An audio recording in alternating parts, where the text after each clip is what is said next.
Welcome to this next book. This next book is called Mud City by DEBORAH Ellis. And instead of Parvana being our protagonist, we have this character, Shazia.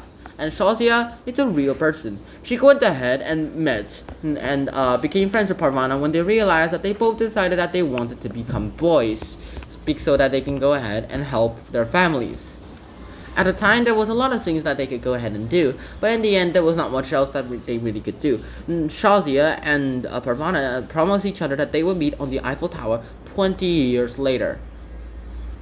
20 years really is a long time. Later on, though, Shazia went ahead and separated from Parvana on their different journeys. And Shazia went ahead and tagged along into a humanitarian refugee camp where she met the dreaded Mrs. Nora. Mrs. Nora being their former PE teacher.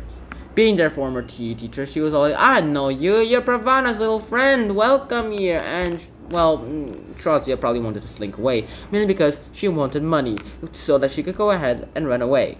All the way to France, where she could go ahead and sit down in lavender fields, do whatever the heck she felt like doing, yada yada yada, etc, etc, etc. She went ahead and went on a journey, went ahead and started going on with shepherds. After going with shepherds for a while and smelled like lamb, like sheep, she went ahead and adopted the shepherd dog, and the shepherd people were all like, alright, they were both meant for each other anyway, he's no use to us anymore, he'll only follow you. As a result, she adopted this dog, and she has never seen the dog ever since.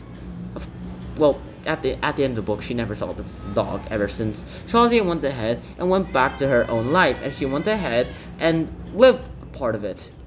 She started begging for money, which eventually gained her a lot of money, and she included doing a few more jobs.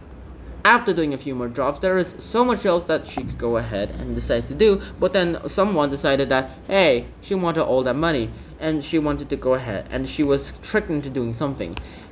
There was probably a chance that someone tried to go ahead and bring her to her place, and to go ahead and, well, make her do some manual labor or something like that for free, and tricking her into giving him all her money. But in the end, that's not what happened. But what did happen, though, was that police came and arrested her, believing the man who tried to kidnap her.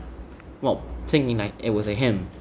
She was put into jail, and eventually, one day, Shower Day was approaching, and she was starting to become really annoyed. And then she realized that this was not a good thing for her, because she's a girl, and Shower Day is a nightmare, mainly because there was no private showers. It's a public shower. In the end, though, she was able to escape the prison with the help of a family, and not much else was done. Mud City was incredible, and we eventually find something that is much more incredible. Shazia eventually goes ahead and goes back to the camp, go back to the human refugee camp, which is in Pakistan. Afterwards, though, is that she realized that, hey, you know what? I think I should go ahead and help Mrs. Weera, and she went back to Afghanistan to help Mrs. Weera in human aid. Nice.